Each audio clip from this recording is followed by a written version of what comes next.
stories behind and join us for a special behind-the-scenes story of the making of Walt Disney's merry masterpiece, Fun and Fancy Free. What kind of a time was that?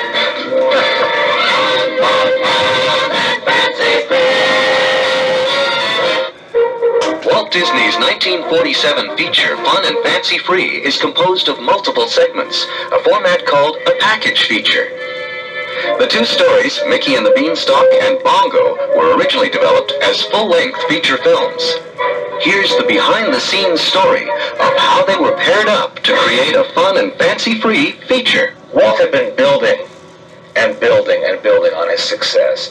Each film a stepping stone, starting with Snow White, moving on Pinocchio, and then the incredible experiment of Fantasia, and then Dumbo and Bambi. To keep his successful film series going, Walt Disney was constantly on the lookout for stories to bring to the screen. We were going to do Jack and the Beanstalk, or we make a feature on it. Disney was certainly familiar with the classic fairy tale of Jack and the Beanstalk.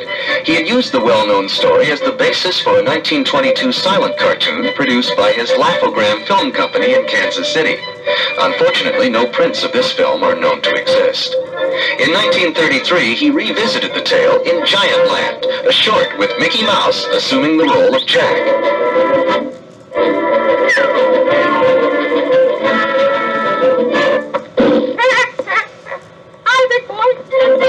In 1938, Walt pitted Mickey against a giant again, this time as the brave little tailor. Everything he did in the past, he would bring out forward to the present to perfect, which he did in the case of Jack and the Beanstalk. With his experience as an adversary to giants, Mickey was a natural for the lead in this giant new feature-length film. His co-stars would be Donald Duck and Goofy. It gave a feature film appearance to Mickey and Donald and Goofy. Now, these were worldwide stars, great cartoon stars known everywhere, but they were known for their short subject. Mickey had finally broken into feature films in Fantasia, but it was never really considered that they would carry a feature film until this one came along. Development of Mickey and the Beanstalk as a full-length feature began on May 2nd, 1940. During that year, Walt Disney and several of his key storymen developed many of the ideas that would be contained in the finished film. The growth of the Beanstalk while Mickey, Donald, and Goofy are asleep. The gags at the giant's dinner table. And the role of the singing harp. At this same meeting, the suggestion was also made to use Foulfellow and Gideon from Pinocchio as the phonies who swindle Mickey out of his cow. A wooden boy. Since they don't appear in the final version, just who does Mickey trade his cow to in exchange for magic beans? What do you mean, beans? Here is the answer, in a never-before-seen sequence developed in 1940, but dropped when the story was tightened for Fun and Fancy Free.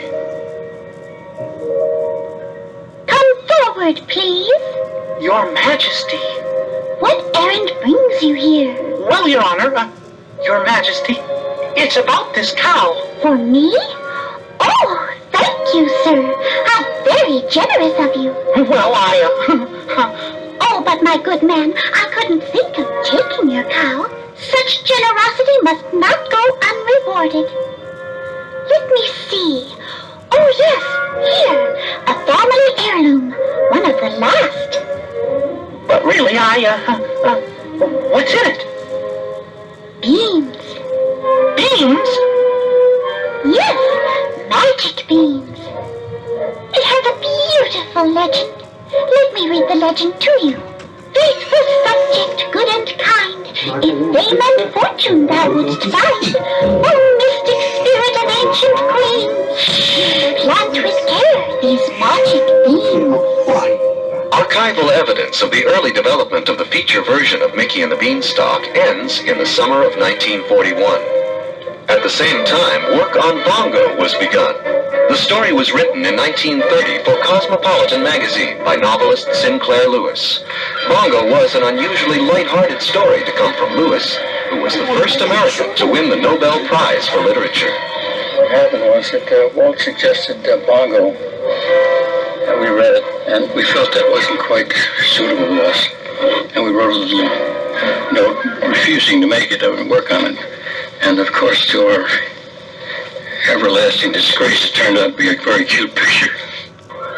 Since Bongo was a circus bear, there were early story notes suggesting that Bongo might even be a follow-up to Dumbo, using the same circus settings and some of the supporting cast, including the gossipy elephants.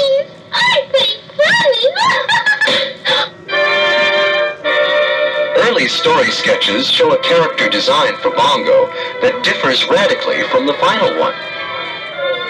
The female bear who catches Bongo's eye went through similar revisions, as well as a couple of name changes, from Susie to Silverear to her final name, Lulubelle.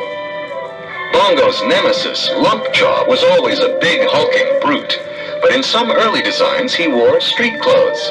In these early sketches, a few extra characters were present. Bongo had a chimpanzee for a valet, first named Beverly, then Chimpy. In addition, Bongo and Chimpy had a series of comic encounters with a pair of mischievous country cousin bear cubs. A partially completed script of Bongo was delivered on Monday, December 8, 1941, the day after the attack on Pearl Harbor. Just as Bongo and Mickey and the Beanstalk were at the height of their development, the world changed.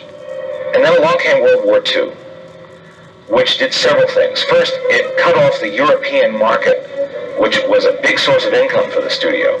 Secondly, it took a lot of the artists and drafted them, so they lost a lot of their talent. And then finally, the Disney studio was virtually commandeered during the war to produce war-related films, training films, morale-boosting films, all sorts of films that related in one way or another to the war effort. He had to rebuild his studio from scratch, you might say, after World War II, and it was a tough thing to do. Financially, it was tough. It was tough to get back to where he had been critically, where people were looking to him for new innovations. Walt looked back to Fantasia and the idea of combining unrelated music and story segments into a feature-length film.